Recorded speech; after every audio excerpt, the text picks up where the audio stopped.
house that got a little out of hand. The Tesla and SpaceX CEO said he attended the now infamous sex party at investor Steve Jurvetson residence, but that he didn't see anything naughty. Apparently, Musk thought it was going to be a costume party. He was at the party for a few hours and bounced around 1 a.m. after talking some shop. The party was mentioned in a Vanity Fair piece from Emily Chang's new book, Brotopia, about Silicon Valley's male-dominated culture. In Chang's account, an anonymous Jane Doe said she saw a bunch of people cuddling and was offered some powdered goodies. In November, Jurvetson parted ways with his venture firm Draper Fisher Jurvetson and took leave from the boards of Tesla and SpaceX, following an internal investigation. This guy's everywhere. 3, 2, 1, blast off. SpaceX is all set to launch the world's most powerful rocket into deep space, and with it, a most unusual cargo: Elon Musk's own car.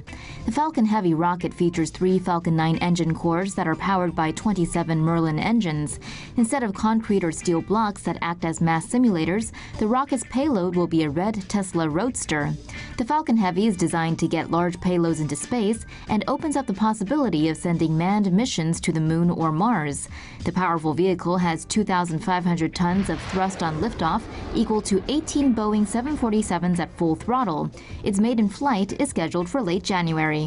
A lot of risk is associated with the rocket, which could blow up on ascent. If successful, the Tesla Roadster will be sent into Mars orbit, where it will remain for 1 billion years. On top of this, SpaceX is also aiming to land and recover all 3 of the Heavy's first-stage cores.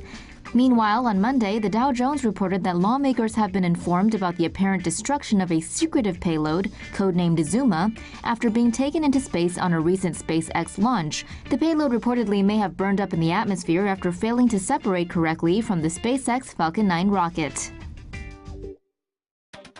Musk bids to build Windy City Express pods. Sick of sitting in Chicago traffic day in, day out? Elon Musk may be able to help out with that.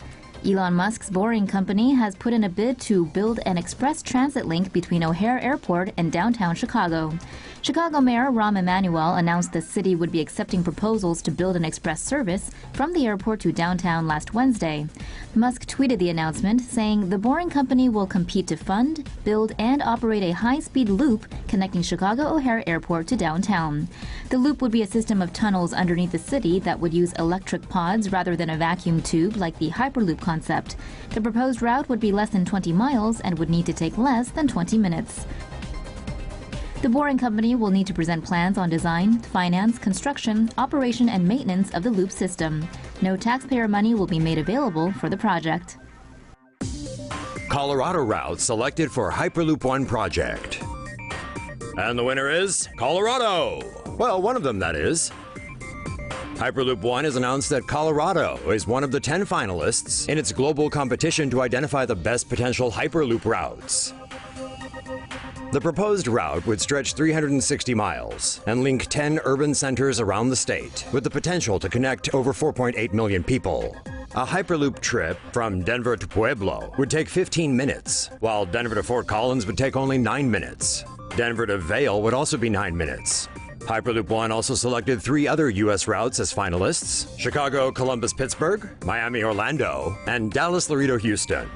The company is planning for its first functional prototypes to be running as early as 2020.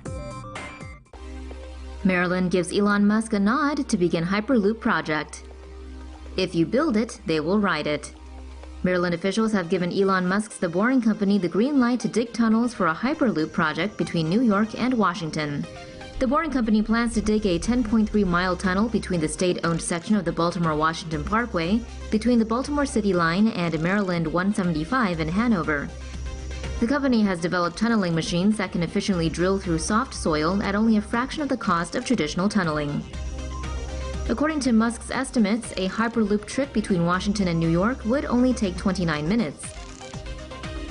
The Boring Company wants to construct 2 35-mile tunnels between Baltimore and Washington. The 10-mile section approved by Maryland will be the first section of the underground system.